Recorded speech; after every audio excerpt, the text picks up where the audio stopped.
Hello friends, welcome to Indian study पर आपका स्वागत है। दोस्तों, जैसा कि आप सभी लोग जानते हैं, डेली दोपहर के 3 बजे हिंदी का टेस्ट होता है। तो हिंदी का मैं पूरा यानी कि फुल टेस्ट लेकर के आया हूं। जैसा कि आपके यूपीएसआई में आना है 40 क्वेश्चंस, पूरे 40 क्वेश्चंस का टेस्ट है। और आज के टेस्ट में इंपॉर्टेंट क्वेश्चंस को कवर किया गया है। तो वीडियो को एंड तक जरूर देखिएगा, क्योंकि लास्ट में मैं आपसे क्वेश्चन भी पूछूंगा और उसका आंसर आपको कमेंट बॉक्स में बताना होगा।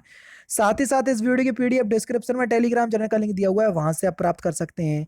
पहला क्वेश्चन आपके सामने, क्रिया की विशेषता बताने वाले शब्दों को क्या कहते हैं? तो देखो, क्रिया की विशेषता वाले बताने वाले शब्दों को हम क्रिया विशेषण कहते हैं।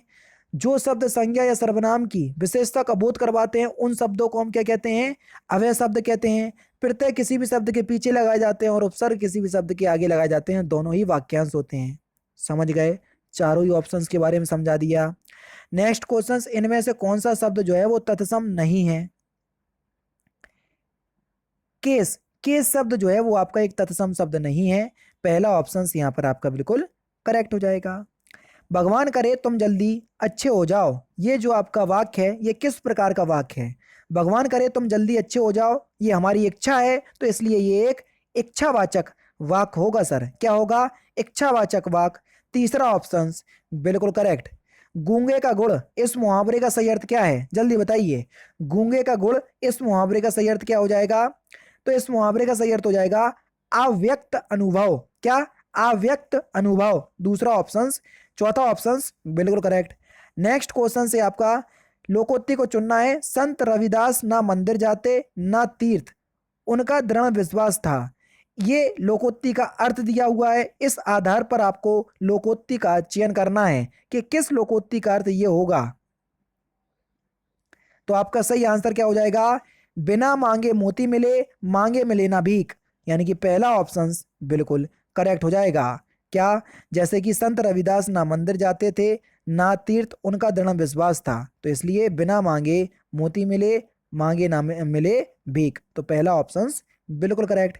नेक्स्ट क्वेश्चन स्टार्ट करने से पहले मैं आपको बता दूं, दोस्तों, आप लोग बार बार पूछते हैं कि एक ऐसी बुक बता दीजिए जिसमें सिलेबस के अनुसार यूपीएसआई के सारा कुछ दिया हो। तो चक्षु पब्लिकेशन ने अपनी ही ऐसी ही बुक निकाली है, मतलब गाइड बुक निकाली है। चक्षु पब्लिकेशन की बुक है, जिसमें यूपीएसआई के सिलेबस को ध्यान में रखते हुए सारे जितना भी जो सिलेबस के इंपॉर्टेंट टॉपिक हैं, उन सारे टॉपिकों को इस बुक में समाहित किया गया है। सबसे अच्छी बात है कि 3200 से ज्यादा आपको इंपॉर्टेंट क्वेश्चंस मिलेंगे और लास्ट ईयर के पेपर में मिल जाएंगे, जहां से आपको ये पता चल जाएगा कि यूपीएसआई का पेपर कैसा आता है। मैथ, रीजनिंग, जीके, हिंदी सभी को इन्होंने इस बुक में समाहित किया हुआ है, जिसमें सारे डाउट आपके क्लियर होते चलेंगे। सबसे अच्छी बात क्या है, जैसे कोई आपका टॉपिक हुआ, तत्सम तद्भव आपका टॉपिक है, इस टॉपिक से आपने सारा कुछ याद कर लिया, पढ़ लिया, लेकिन आपके सामने ऐसे तो क्वेश्चंस आते नहीं है, आपके सामने आते हैं बहुविकल्पीय एग्जाम में।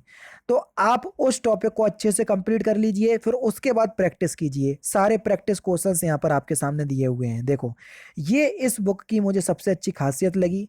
अगर आप बुक को परचेज करना चाहते हैं तो सारे लिंक फ्लिपकार्ट, अमेजोन सभी का लिंक मैं डिस्क्रिप्शन में प्रोवाइड करवा दूंगा। ध्यान रखना, आप बुक परचेज करोगे तो इसमें मेरा कोई भी कहीं भी फायदा नहीं है। आपके दिमाग में ये बात आ रही होगी कि सर को बहुत सारा पैसा मिल जाएगा, तो ये बात गलत है। ठीक है, आपके एग्जाम के लिए जो बुक अच्छी है वो बता रहा हूं, फिर आगे आपकी इच्छा है। ठीक है। नेक्स्ट क्वेश्चन से आपका कि जिसके समान कोई दूसरा ना हो उसको हम क्या बोलेंगे? क्वेश्चन नंबर 6, जिसके समान कोई दूसरा ना हो उसको हम क्या बोलेंगे? तो आपका सही आंसर क्या हो जाएगा? तो उसको बोलेंगे हम अद्वितीय। दूसरा ऑप्शन यहाँ पर आपका बिल्कुल करेक्ट हो जाएगा। कौन सा स्वर दीर्घ है? देखो, मैंने आपको पढ़ाया था, जब मैंने आपको स्वर पढ़ाए थे तो मैंने आपको पढ़ाया था कि स्वर जो है वो कितने प्रकार के होते हैं। ये भी मैंने आपको पढ़ाया था। बरमाला स्वर जो है वो आपके 3 प्रकार के होते हैं: मूल स्वर, दीर्घ स्वर और लुप्त स्वर। अब देखो, दीर्घ स्वर में मैंने आपको 7 स्वर पढ़ाए थे। दीर्घ स्वर में अगर आपको याद आ रहा हो, क्या पढ़ाया था दीर्घ स्वर में? अगर आपको याद आ रहा हो बताइए सर। मूल स्वर में मैंने आपको 7 पढ़ाए थे, जिसमें मैंने आपको पढ़ाया था बड़ा आ, बड़ी, बड़ाऊ, ए, आई, ओ, आओ। इसमें आपको पूछना है कि कौन सा स्वर जो है वो दीर्घ है। तो आपका सही आंसर क्या हो जाएगा? क्वेश्चन नंबर 7 का ए। ए जो है वो आपका एक दीर्घ स्वर हो जाएगा, यानी कि इस क्वेश्चन का चौथा ऑप्शन जो है वो आपका बिल्कुल करेक्ट हो जाएगा। ये छोटा आ, छोटी ई, छोटा ऊ, ये मूल स्वर में आएंगे। ठीक है। नेक्स्ट क्वेश्चन, सीता का मुख चंद्रमा के समान है, वाक्य वाक्य में सीता है क्या? जल्दी बताइए, किसके समान है? चंद्रमा के समान है, तो यहाँ पर जो आपका सीता होगी वो एक उपमान होगी। दूसरा ऑप्शन बिल्कुल करेक्ट। निम्न शब्द की उत्तमावस्था क्या होगी? देखो, जब मैंने आपको पढ़ाया था विशेषण, तो उसमें उत्तरावस्था, मूल अवस्था, उत्तरावस्था और उत्तमावस्था बताई थी। और मैंने आपको बताई था जब उत्तमावस्था पूछे तो आपको एंड में तम जरूर मिलेगा। तो यहाँ पर उत्तमावस्था आपसे पूछी है, तो यहाँ पर उत्तमावस्था में निम्नतम होगा। जो निम्नतर लिखा हुआ है ये इसकी उत्तरावस्था है, ठीक है। तो यहाँ पर आपका दूसरा ऑप्शन करेक्ट होगा। काश मैं उसे देख पाता, इस वाक्य में जो डंडा विंडी चिन्ह है, इस चिन्ह को हम क्या बोलते हैं? विराम चिन्ह में आपको पढ़ा चुका हूं अनअकैडमी पर, अगर आपने पढ़ा हो तो इसको हम विस्मय सूचक या विस्मयादि बोधक चिन्ह बोलते हैं। चौथा ऑप्शन यहाँ पर आपका बिल्कुल करेक्ट होगा। विद्यमान का स्त्रीलिंग क्या होगा? जल्दी बताओ, विद्यमान का स्त्रीलिंग क्या होगा? तो आपका सही आंसर क्या हो जाएगा? क्वेश्चन नंबर 10 का, सॉरी 11 का, तो विद्यमान का स्त्रीलिंग हो जाएगा विदुषी। दूसरा ऑप्शन बिल्कुल करेक्ट। कौन सा व्यंजन नासिक व्यंजन है? क्वेश्चन नंबर 12, कौन सा व्यंजन नासिक व्यंजन है? जल्दी बताइए। नासिक व्यंजन, देखो किसी भी वर्ण का या किसी भी वर्ग का जो पांचवा अक्षर होता है उन सभी को हम नासिक व्यंजन कहते हैं। जैसे का आपका ड़ा होगा, चा वर्ग का आपका या होगा, टा वर्ग का आपका ड़ा हो गया, ता वर्ग का आपका ना होगा। तो ना जो है वो एक नासिक व्यंजन होगा। चौथा ऑप्शन यहाँ पर आपका बिल्कुल करेक्ट। वर्तनी की दृष्टि से आपको शुद्ध शब्द बताना है कि आशीर्वाद आप किस प्रकार से लिखेंगे। क्वेश्चन नंबर 13, जल्दी बताइए। आशीर्वाद की शुद्ध वर्तनी आपको बताना है। सिंपल क्वेश्चन से आसानी से आप इस क्वेश्चन का आंसर बता सकते हैं। जल्दी बताइए सर। तो यहाँ पर जो आपका सही आंसर क्या हो जाएगा? ऑप्शन नंबर बी, आशीर्वाद हम इस प्रकार से लिखते हैं। यानी कि इस क्वेश्चन का दूसरा ऑप्शन जो है वो आपका बिल्कुल क्या हो जाएगा? करेक्ट हो जाएगा।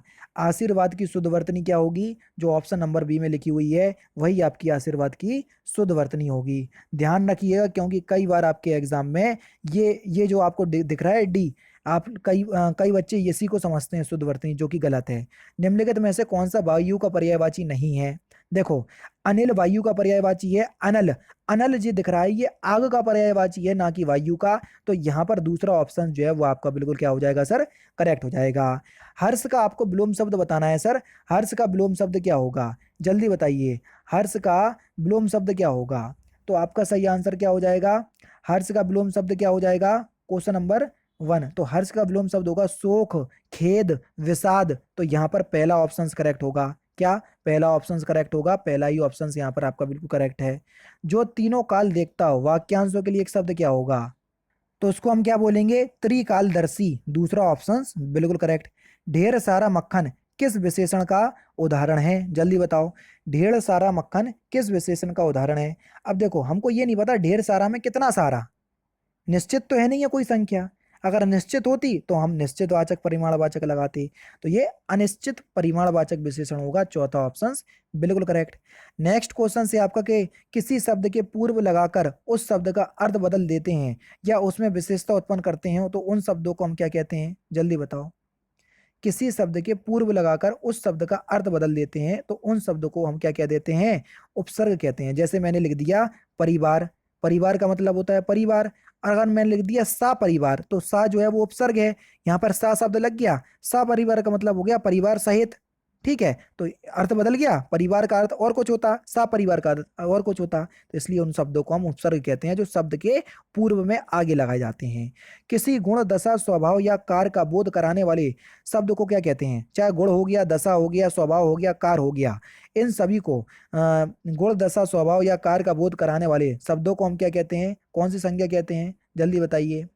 तो यहाँ पर जो आपका सही आंसर हो जाएगा वह हो जाएगा ऑप्शन नंबर सी, भाववाचक संज्ञा कहते हैं। ठीक है, जैसे कोई दोष हो गया, गुण हो गया, भाव हो गया, इन सभी की विशेषता बताने वाले शब्दों को भाववाचक संज्ञा कहते हैं। अनुराग ने फल खरीदे, कौन सी क्रिया है? मैंने आपसे बोला था कि अगर आपको क्रिया पहचानना है सकर्मक अकर्मक में, तो जहां साधन की आवश्यकता होती है तो वहां सकर्मक वही क्रिया, और ऐसी क्रिया है जिनको पूरा करने के लिए साधन की आवश्यकता नहीं होती है, वहां अकर्मक क्रिया होती है। अनुराग ने फल खरीदे, अब जल्दी बताओ। यहाँ पर अनुराग को फल खरीदने के लिए फल की तो आवश्यकता होगी, तो इसलिए यहाँ पर आपकी सकर्मक क्रिया होगी। तो दूसरा ऑप्शन यहाँ पर आपका बिल्कुल करेक्ट। नेक्स्ट है आपका, निम्नलिखित में से कौन सा सदैव जो है वो एक वचन के रूप में प्रयुक्त होता है? कौन सा शब्द हमेशा एक वचन के रूप में प्रयुक्त होता है? जल्दी बताइए। तो आपका सही आंसर क्या हो जाएगा? तो आपका सही आंसर होगा ऑप्शन नंबर ए जनता। जनता शब्द जो है इसका प्रयोग हम हमेशा एक वचन के रूप में करते हैं।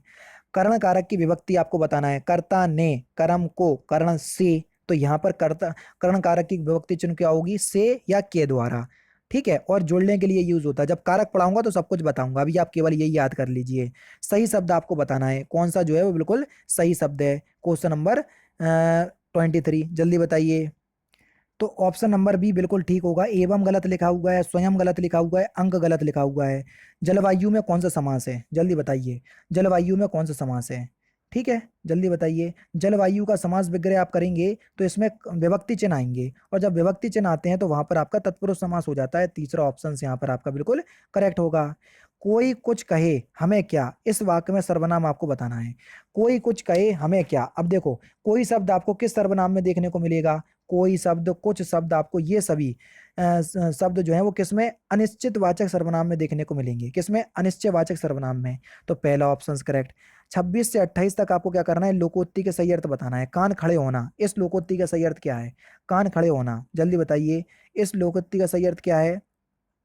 तो सही आंसर हो जाएगा कान खड़े होना। इस लोकोक्ति का सही अर्थ हो जाएगा सावधान होना। सावधान होना यानी कि सचेत रहना, सचेत होना। चौथा ऑप्शन करेक्ट। आंखों पर चर्बी छाना, जल्दी बताइए आंखों पर चर्बी छाना, इस मुहावरे का सही अर्थ क्या है। तो आपका सही आंसर क्या हो जाएगा, आंखों पर चर्बी छाना यानी कि अभिमान करना, घमंड करना। ठीक है, तो यहाँ पर सही अहंकार करना। तो पहला ऑप्शन बिल्कुल करेक्ट होगा। नेक्स्ट क्वेश्चन, सिर पढ़ना। सिर पढ़ना इस मुहावरे का सही अर्थ क्या है, जल्दी बताइए। सिर पढ़ना इस मुहावरे का सही अर्थ क्या है। सिर पढ़ना मुहावरे का सही अर्थ हो जाएगा नाम लगना। क्या, सिर पढ़ने का सही अर्थ होता है नाम लगना। यानी कि यहाँ पर देखो कहीं पर दिखा हुआ है तो कहीं भी नहीं दिया, तो यहाँ पर तीसरा ऑप्शन बिल्कुल करेक्ट हो जाएगा, उपरोक्त में से कोई नहीं। चलिए यहाँ पर आपको वर्तनी बताना है। यह रास्ता दुर्गम है, दुर्गम की शुद्ध वर्तनी क्या होगी।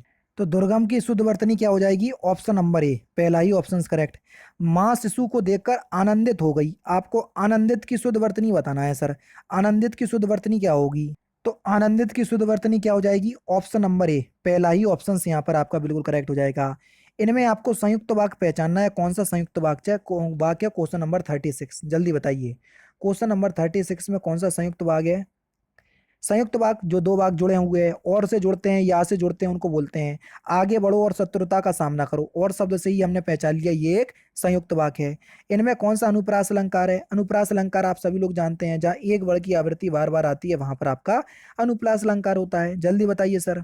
ऑप्शन नंबर बी देखो, लाली मेरे लाल की जित देखो मित लाल, लाली देखन में नई हो गई लाल। तो यहाँ पर देखो ला वर्ण की आवृत्ति बार बार आ रही, जहाँ एक वर्ण की आवृत्ति बार बार आती है वहीं पर आपका अनुप्रास अलंकार होता है। दूसरा ऑप्शन करेक्ट।